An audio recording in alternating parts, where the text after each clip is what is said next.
رمضان رمضان رمضان يا حبيب رمضان رمضان ليتك. بسم اللہ الرحمن الرحیم. روزے کے سلسلے میں کچھ ضروری باتیں آپ حضرات کے سامنے پیش کی جا رہی ہیں. میرے محترم بزرگوں اور دوستو، روزے کے عظیم اجر اور عظیم فائدوں کو نگاہ میں رکھ کر پورے ذوق و شوق کے ساتھ روزہ رکھنا چاہیے، روزہ رکھنے کا اہتمام کرنا چاہیے. یہ ایک ایسی عبادت ہے جس کا بدل کوئی دوسری عبادت نہیں ہو سکتی. روزہ ایک ایسی عبادت ہے کہ اس کا اجر بہت ہی عظیم ہے، بہت ہی زیادہ ہے، اس کا ثواب بہت زیادہ ہے. اور دوسری جو عبادتیں ہیں تو کہا جائے گا فرشتوں سے کہ فرشتوں ان عبادتوں کا ثواب بندے کو یہ دے دو، یہ دے دو، یہ دے دو. لیکن روزے کے تعلق سے اللہ تبارک و تعالی خود روزے کا ثواب دیں گے. اب اسی سے سمجھ سکتے ہیں کہ روزہ رکھنے میں کتنا فائدہ ہے، کتنا اس کا ثواب ہے کہ اللہ تبارک و تعالی خود دیں گے اس کا بدلہ. بلکہ حدیث شریف کی تشریح میں بعض مشائخ نے یہاں تک لکھا ہے کہ روزے کا بدلہ اللہ تبارک و تعالی خود ہیں، یعنی اللہ تبارک و تعالی خود اپنے کو دیں گے روزے کے بدلے میں روزے دار کو. اب بتائیے کہ روزے دار کو اگر اللہ مل گیا، روزے دار کا جو محبوب ہے، اللہ محبوب ہیں، اللہ ہی مل گیا تو پھر کیا پوچھنا. اللہ کا خزانہ اتنا بڑا ہے کہ سوچ بھی نہیں سکتے. زمین ہی کے اندر دیکھیے کتنے خزانے ہیں. اب پوری کائنات پر جب نظر ڈالیے، یہ زمین، آسمان، چاند، سورج، آسمان کی طرف نگاہ ڈالیے، زمین سے لاکھوں گنا بڑے بڑے ستارے، سیارے جو آسمان میں تیر رہے ہیں، سب کو اللہ نے بنایا. اللہ کے خزانے کتنے ہیں ہم سوچ بھی نہیں سکتے. تو اگر اللہ خود سے دے اس کا بدلہ تو اسی سے سمجھ سکتے ہیں کہ کتنا بڑا فائدہ ہوگا. اور بعض مشائخ کی تشریح کی وجہ سے جو ہم یہ سمجھتے ہیں اور سمجھ سکتے ہیں کہ اللہ تبارک تعالیٰ خود اس کا بدلہ ہے، روزے کا بدلہ وہ خود ہے. اسی سے سمجھ سکتے ہیں کہ روزے کا فائدہ کتنا زیادہ ہے. روزہ رکھنے سے دنیا میں بھی فائدہ ہے اور مرنے کے بعد تو اتنا فائدہ ہے کہ ہم سوچ بھی نہیں سکتے. تو بھلا بتائیے کہ ان فائدوں کو کوئی نظر انداز کر سکتا ہے، کوئی چھوڑ سکتا ہے؟ کوئی بھی سمجھدار آدمی نہیں چھوڑ سکتا. تو روزہ جو ہم رکھیں تو ان فائدوں کو ذہن میں رکھ کر روزہ رکھیں. نیت اس طرح کر کے روزہ رکھیں کہ جب ہم روزہ رکھیں گے اللہ تبارک تعالی ہم سے خوش ہو جائے گا اور ہم کو بہت ثواب دے گا، بہت اجر دے گا. ان نیتوں کو ذہن میں رکھ کر روزہ رکھنا چاہیے. یہ ایک ایسی عبادت ہے کہ اس کا بدل کوئی دوسری عبادت ہو ہی نہیں سکتی. یہی وجہ ہے کہ روزہ ہر امت پر فرض رہا ہے. اللہ تبارک و تعالی کا ارشاد ہے، اعوذ باللہ من الشیطان الرجیم، بسم اللہ الرحمن الرحیم. یا ایہا الذین آمنوا کتب علیکم الصیام کما کتب علی الذین من قبلکم لعلکم تتقون. ترجمہ: اے ایمان والو، تم پر روزے فرض کیے گئے ہیں، یعنی روزہ رکھنا تمہارے لیے ضروری ہے، تم پر ضروری ہے روزہ رکھنا، جس طرح تم سے پہلے لوگوں پر فرض کیے گئے تھے تاکہ تم متقی اور پرہیزگار بن جاؤ. اے ایمان والو تم پر روزے فرض کیے گئے اسی طرح جس طرح تم سے پہلے کے لوگوں پر روزے فرض کیے گئے تھے تاکہ تم متقی اور پرہیزگار بن جاؤ۔ کتب علیکم الصیام کما کتب علی الذین من قبلکم لعلکم تتقون۔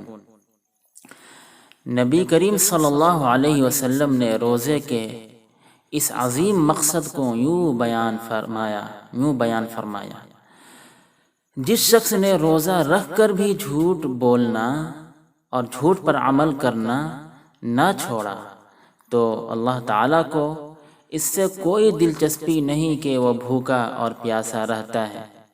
اور آپ صلی اللہ علیہ وسلم نے ارشاد فرمایا، جس شخص نے ایمانی کیفیت اور احتساب کے ساتھ رمضان کا روزہ رکھا تو اللہ تبارک و تعالی اس کے ان گناہوں کو معاف فرما دے گا جو پہلے ہو چکے ہیں۔ یعنی ایمان کے ساتھ جو روزہ اگر رکھ رہے ہیں، ایمان کے ساتھ سچے دل سے اور ثواب کی امید رکھ کر روزہ رکھ رہے ہیں، اللہ کو خوش کرنے کی نیت سے روزہ رکھ رہے ہیں، اللہ کو خوش کرنے کی نیت سے روزہ رکھ رہے ہیں، ثواب کی امید سے روزہ رکھ رہے ہیں، ایمان کے ساتھ روزہ رکھ رہے ہیں، سچے دل سے روزہ رکھ رہے ہیں، تو اس کا فائدہ یہ ہے جیسا کہ نبی صلی اللہ علیہ وسلم نے فرمایا کہ ان گناہوں کو اللہ تبارک و تعالی معاف فرما دے گا جو پہلے ہو چکے ہیں۔ یہ بخاری شریف کی حدیث ہے۔ حدیث شریف میں جو کہا گیا ہے کہ احتساب کے ساتھ رمضان کو روزہ رکھنا ہے، یعنی احتساب سے مراد یہ ہے کہ روزہ محض خدا کی خوشنودی اور اجر آخرت کے لیے رکھا جائے اور ان تمام لغو باتوں سے بچا جائے جو روزے کو بے جان کر دیتی ہیں، ان تمام غلط کاموں سے بچا جائے جو روزے کو بے جان کر دیتی ہیں۔ اس طرح اگر روزہ رکھا جائے تو اس کا بہت ہی بڑا فائدہ ہے۔ رمضان کے روزے پورے اہتمام کے ساتھ رکھنا چاہیے اور کسی شدید بیماری یا شرعی عذر کے بغیر کبھی روزہ نہ چھوڑنا چاہیے۔ نبی اکرم صلی اللہ علیہ وسلم کا ارشاد ہے، جس شخص نے کسی بیماری یا شرعی عذر کے بغیر رمضان کا ایک روزہ بھی چھوڑا تو عمر بھر کے روزے رکھنے سے بھی اس ایک روزے کی تلافی نہ ہو سکے گی۔ ترمذی شریف میں یہ حدیث ہے۔ روزے میں ریاکاری اور دکھاوے سے بچنے کے لیے معمول کے مطابق حشاش بشاش چاق و چوبند ایکٹیو نشاط کے ساتھ رہنا چاہیے، پھرتیلا رہنا چاہیے، اپنے کاموں میں لگے رہنا چاہیے اور اپنے انداز و اطوار سے روزے کی کمزوری اور سستی کا اظہار نہ کرنا چاہیے۔ حضرت ابو ہریرہ رضی اللہ تعالی عنہ کا ارشاد ہے کہ آدمی جب روزہ رکھے تو چاہیے کہ حسب معمول تیل لگائے کہ اس پر روزے کے اثرات نہ دکھائی دیں۔ جب جس طرح عام دنوں میں آدمی حشاش و بشاش رہتا ہے، تیل لگاتا ہے اپنے بدن پہ یا چہرے پہ، اس طرح تیل لگا لیا کریں تو اس سے یہ نظر آئے گا کہ بالکل یہ خوش و خرم ہے، حشاش بشاش ہے، ایکٹیو ہے، پھرتیلا ہے، یعنی کمزوری کا احساس نہیں ہے، یعنی لوگوں کو یہ پتہ نہیں چلے گا کہ یہ روزہ ہے۔ روزہ جو رکھتے ہیں صرف اللہ کے لیے رکھتے ہیں، تو اسی لیے ریاکاری سے بچنے کے لیے یہ سب باتیں کہی جا رہی ہیں، اور لوگوں کو معلوم بھی چل گیا تو اچھی بات ہے، کوئی بری بات نہیں ہے، لیکن خود سے دکھانا نہیں ہے، خود سے ریاکاری نہیں کرنا ہے۔ اور ظاہر سی بات ہے کہ رمضان میں تو عام طور پر لوگ سمجھ ہی لیتے ہیں کہ آپ روزے سے ہیں۔ بس اس بات کا خیال رکھنا چاہیے کہ ریاکاری نہ ہو، دکھاوا نہ ہو۔ روزے میں نہایت اہتمام کے ساتھ ہر برائی سے دور رہنے کی بھرپور کوشش کرنی چاہیے، اس لیے کہ روزے کا مقصد ہی زندگی کو پاکیزہ بنانا ہے۔ نبی اکرم صلی اللہ علیہ وسلم کا ارشاد ہے، روزہ ڈھال ہے اور جب تم میں سے کوئی روزے سے ہو تو اپنی زبان سے کوئی بے شرمی کی بات نہ نکالے اور نہ شور و ہنگامہ کرے، اور اگر کوئی اس سے گالی گلوچ کرنے لگے یا لڑائی پر آمادہ ہو تو اس روزے دار کو سوچنا چاہیے کہ میں تو روزے دار ہوں، بھلا میں کیسے گالی کا جواب دے سکتا ہوں۔ یہ حدیث شریف بخاری شریف میں بھی ہے اور مسلم شریف میں بھی ہے۔ یاد رکھیے کہ روزے کا مقصد برائی سے بچنا ہے۔ روزے کا مقصد یہ ہے کہ زندگی پاکیزہ ہو جائے، زندگی نیک ہو جائے، پرہیزگار زندگی ہو جائے۔ احادیث میں روزے کا جو عظیم اجر بیان کیا گیا ہے اس کی تمنا کرنی چاہیے، اور خاص طور پر افطار کے قریب، افطاری کے وقت اللہ تعالیٰ سے دعا کرنی چاہیے کہ اے اللہ میرے روزے کو قبول فرما اور مجھے وہ اجر اور ثواب دے جس کا تو نے وعدہ کیا ہے۔ نبی اکرم صلی اللہ علیہ وسلم کا ارشاد ہے، روزے دار جنت میں ایک مخصوص دروازے سے داخل ہوں گے، اس دروازے کا نام ریان ہے۔ ریان کے معنی ہے سیراب کرنے والا۔ نبی اکرم صلی اللہ علیہ وسلم کا ارشاد ہے، باب الریان سے داخل ہونے والوں کو کبھی پیاس نہ ستائے گی۔ یہ ترمذی شریف میں حدیث ہے۔ اس دروازے کا نام جو ریان ہے، جب روزے دار داخل ہو چکیں گے تو یہ دروازہ بند کر دیا جائے گا، پھر کوئی اور دوسرا اس دروازے سے نہ جا سکے گا۔ یہ حدیث شریف بخاری شریف میں ہے۔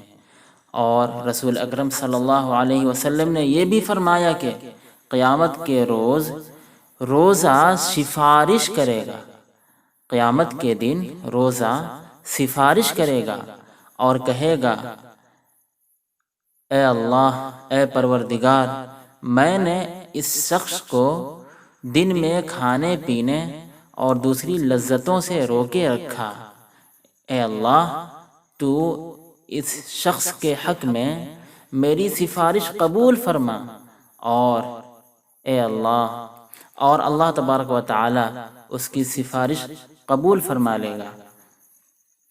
نبی اکرم صلی اللہ علیہ وسلم نے یہ بھی فرمایا کہ افطار کے وقت روزے دار جو دعا مانگے اس کی دعا قبول کی جاتی ہے، رد نہیں کی جاتی۔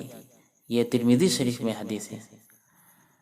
روزے کی تکلیفوں کو ہنسی خوشی برداشت کر لینی چاہیے، اور بھوک پیاس کی شدت یا کمزوری کی شکایت کر کے روزے کی ناقدری نہ کرنی چاہیے۔ سفر کے دوران یا مرض کی شدت میں روزہ نہ رکھ سکتے ہوں تو چھوڑ دیجیے، اور دوسرے دنوں میں اس کی قضا کر لینی چاہیے۔ اللہ تبارک و تعالی قرآن کریم میں ارشاد فرماتا ہے، فَمَن كَانَ مَرِيضًا أَوْ عَلَى سَفَرٍ فَعِدَّةٌ مِّنْ أَيَّامٍ أُخَرَ فَمَن كَانَ مَرِيضًا أَوْ عَلَى سَفَرٍ فَعِدَّةٌ مِّنْ أَيَّامٍ أُخَرَ۔ سورۃ البقرہ میں یہ ہے۔ ترجمہ یہ ہے، جو کوئی بیمار ہو یا سفر میں ہو تو وہ دوسرے دنوں میں روزوں کی تعداد پوری کر لے۔ جو کوئی بیمار ہو یا سفر میں ہو تو وہ دوسرے دنوں میں روزوں کی تعداد پوری کر لے۔ حضرت انس رضی اللہ تعالی عنہ فرماتے ہیں، جب ہم لوگ نبی اکرم صلی اللہ علیہ وسلم کے ساتھ رمضان میں سفر پر ہوتے تو کچھ لوگ روزہ رکھتے اور کچھ لوگ نہ رکھتے، پھر نہ تو روزہ دار روزہ چھوڑنے والے پر اعتراض کرتا اور نہ روزہ چھوڑنے والا روزے دار پر اعتراض کرتا۔ یہ حدیث شریف بخاری شریف میں ہے۔